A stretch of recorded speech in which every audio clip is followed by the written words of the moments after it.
Elementary music teacher friend, you love what you do, but you might feel unappreciated and, in fact, unseen some days. You may even feel like you're on a music teacher island and just want to connect with other music teachers who can relate to both your struggles and wins when it comes to teaching elementary music. I get you and understand completely the feelings you're having.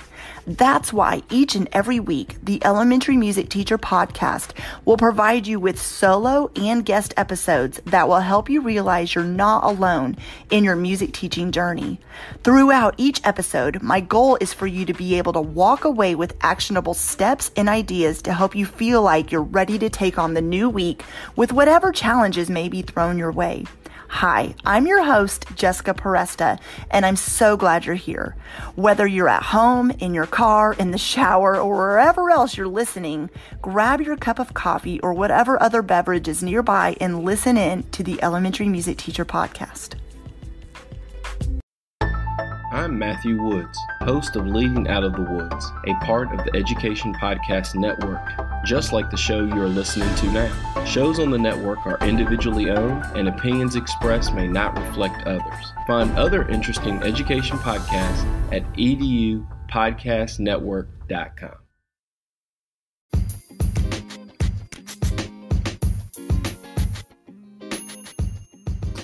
As an elementary music teacher, maybe you're tired of feeling overwhelmed in your teaching and home life. Harmony membership is exactly where you need to be. There are many times you need support, but you don't have a music teacher mentor, or you're the only elementary music teacher at your school. You have questions, but you don't want to bother anyone else because you know that they're busy. The overwhelm sets in and you begin to feel stuck. That's exactly why the Harmony community was designed. I created Harmony because of the frustrations I faced as an elementary music teacher. I had no mentor, no resources, no community, and basically had to figure it all out on my own. It's my mission to make sure other music educators don't feel isolated or struggle in your elementary music teaching journey. By becoming a mentor, you are going to get open office hours to come and ask me any questions, accountability week every week where you can connect with an accountability group, get a mentor or be a mentor.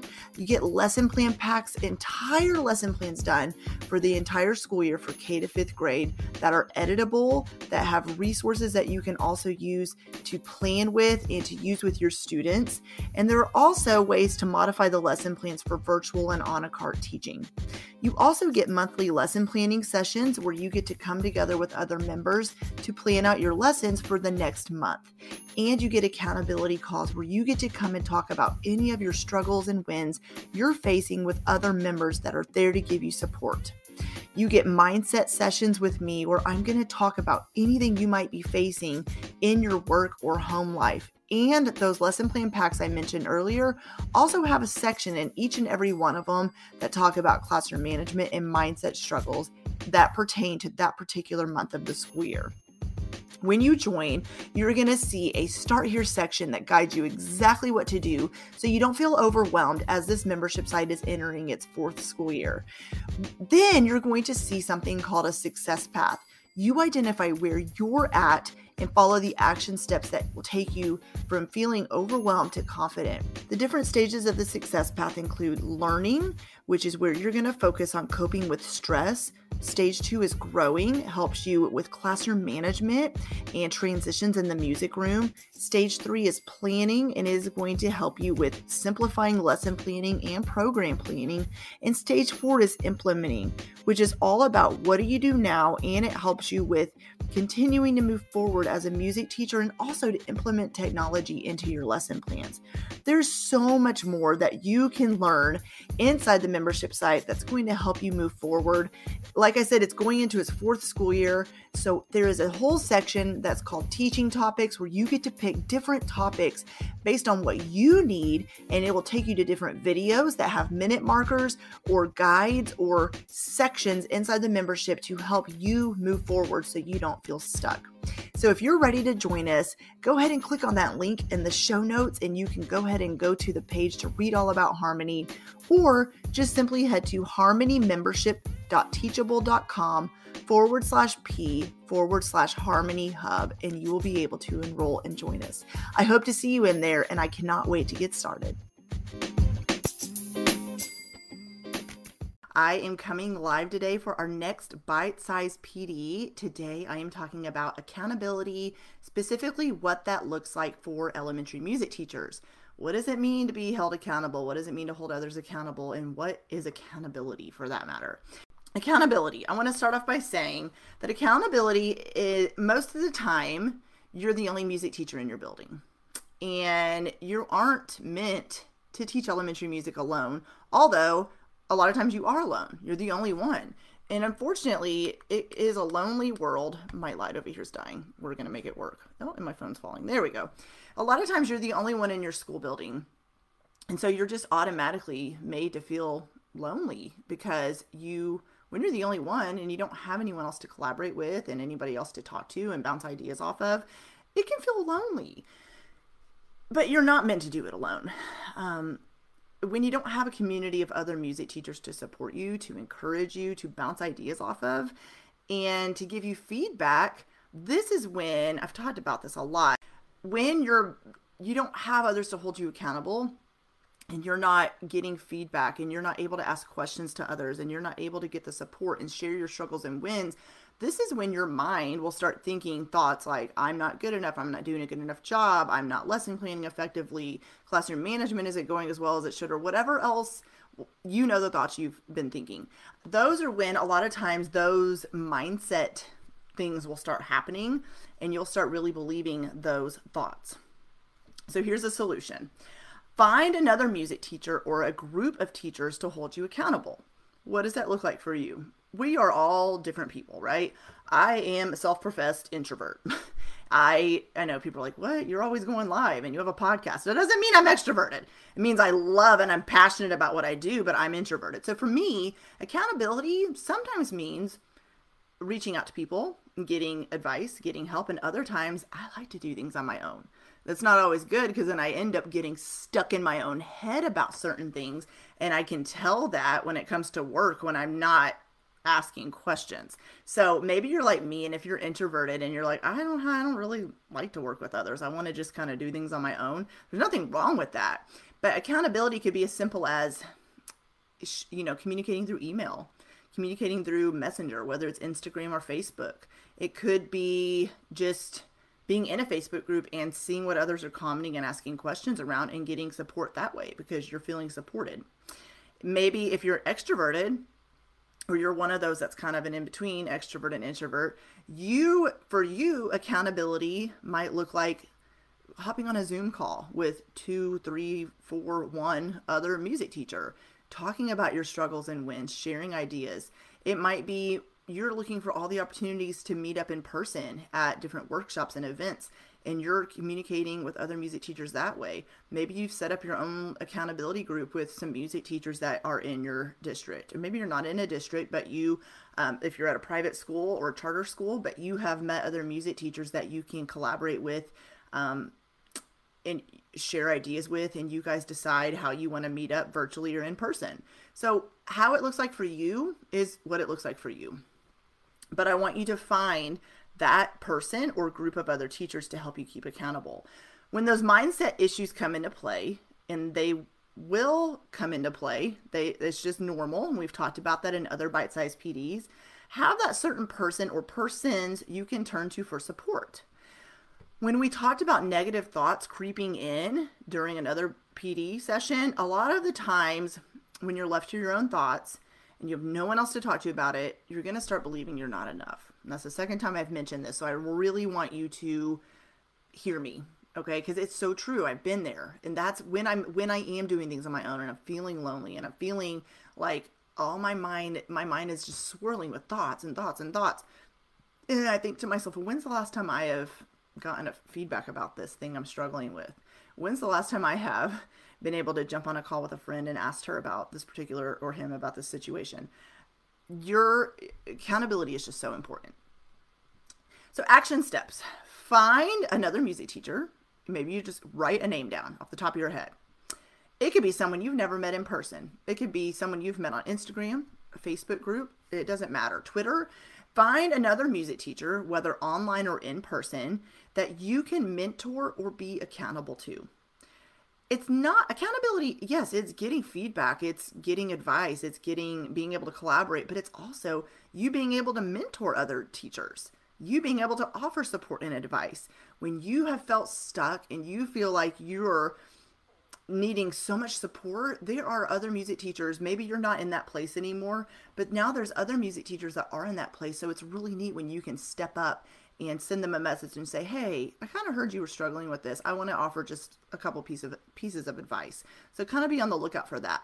So make a list, or I guess not a list, but write down a name or two that comes to mind of someone that you can either mentor or you can reach out to and say, hey, do you want to be accountability partners this school year? Another action step is look for a Facebook group like the Elementary Music Teacher Community Facebook group, which is the one I host, or any other one that you can be a part of. There are 11 billion, maybe not that many, but music teacher Facebook groups. I am in a lot of them. You are in a lot of them. Maybe on Instagram, find that community, find those people that follow that encourage you, that you just know anytime they share their stories, it's going to be something that's really going to push you forward. But the reason I named Facebook groups first is because that is a group of people, like-minded individuals who are elementary music teachers, or maybe they're not all just elementary, but middle school, high school, secondary, private, doesn't matter. General, band, choir, orchestra, any kind of music educator, you can get support and accountability from them. There's so much advice. Maybe they don't, they're sharing a lesson idea they've done with 7th and 8th graders, but you don't teach 7th and 8th graders. But when we talked about lesson planning, and I've talked about this during coaching week, when you're lesson planning, you can think of those ideas of, okay, well, I can't do it that exact way, but how can I modify and adapt this to fit the needs of my students and their age groups? So look for Facebook groups that you really connect with and where you know that you want to be a part of that and you can collaborate with others. The third action step is, excuse me, look for opportunities in the area that you live in and go to in-person workshops to connect with other music teachers where you live. It's kind of sporadic when these happen. A lot of times it is over the summer. There are the built-in PD days to your school calendar. Most of the time, let's be honest, those are scheduled for you. You're told this is what you're attending at our school, but sometimes there will be opportunities. They'll say, go get PD relevant to what you're teaching. So look for ideas, look for workshops that are, a lot of times, I know the district I taught in there, a lot of times we called it ORF Alive, and it would be held on a Saturday. Yeah, we would all get to share ideas with each other. Didn't mean all of us were ORF trained. We didn't all at that point have taken our ORF levels, but we all got to share ideas of what worked in our classroom. It was awesome. So look for ideas like that in your area. And if you're like, okay, my area doesn't offer any kind of in-person PD, there are so many amazing online opportunities, online workshops. I just held a week-long elementary coaching week. I know of music educators that host summits, and the FLAT Symposium is coming up in August. And I know of a couple other ones. I don't know if I'm supposed to announce yet because I haven't seen them post anything. But anyways, there's constant workshops being held and challenges and workshops. I already said that twice. So just look for opportunities in person or online where you can go and collaborate with other teachers. Maybe just in the comment section of a workshop or a Facebook Live. Maybe you can get ideas there. I always say the comment section of a Facebook group or a workshop, like the chat on a Zoom call, it is a gold mine. There are so many ideas, and maybe you're not even asking questions and you're not really posting anything, but when you read the comments being shared and the questions being asked, you are going to get so much ideas just from looking at that and kind of eavesdropping a little bit. So the resource for today I'm mentioning is the Harmony membership site. The doors are open. Normally in past summers, have left the doors open just for 5 days, get members in, and we start right away. I made the decision that I want to keep the doors open all of July, give you the opportunity to think about it, to process it, to have a chance to read about it, to look at the sales page and read all about it. Watch the behind the scenes video, listen to the podcast episodes I have right there. I want to give you time to think about it. So doors do close July 29th that night. And this membership site was created in part to address the needs of music teachers needing that community that you can't find anywhere else. That is one of the reasons I created it in the first place. A community isn't just a Facebook group. So we mentioned Facebook groups. I mentioned find those, be in them 100%. But it's not just a Facebook group. It's a set of like-minded people, in our case, elementary music teachers, who come together to support each other. The way Harmony offers accountability is through mentor-mentee relationships. We do have accountability groups that meet every month, and I will be assigning new accountability groups in August. Monthly member accountability calls. We come together and share our struggles and wins, and I always tell people there is no dumb questions. There is nothing you can say in there that someone else has not thought before. You can strategize with other teachers. There's lesson planning sessions each month. Mindset Facebook Lives where I talk about any struggles you might be facing when it's relevant to that month you're in the school year, and so much more. So you can find out more and join us at harmonymembership.teachable.com/P/Harmony Hub. Yes, that's a long link. So look for the link in the description, and on Instagram, look for the link in my bio, and you can easily find it there. So when you're thinking about accountability moving into the school year, I know right now you're like, listen, I'm enjoying my summer. I get it. But when you are ready to think about going back to school, or when you're attending PD opportunities even this summer, think about how you can get the most out of collaborating with other teachers, how you can be held accountable, how you can hold them accountable. How are you going to do that? Think about that ahead of time when you're attending these different sessions you're going to go to. Have an amazing day, friends. I will see you soon. Well, hey there. Thank you so much for listening into the Elementary Music Teacher Podcast. There is an exclusive Facebook group just for listeners of this podcast and any elementary music teacher called the Elementary Music Teacher Community Facebook Group. Come on over and join us there, where we have conversations around the podcast episodes and encourage each other each and every week. And also head to my website, thedomesticmusician.com. I have some free resources there that you can download to help you gain traction in your classroom today, as well as the blog and the membership site and all kinds of other goodies to help you keep going in your music teaching journey. I cannot wait to keep connecting with you and encouraging you and spurring you on in your journey of teaching elementary music. Hang in there, have an amazing week, and I will see you soon.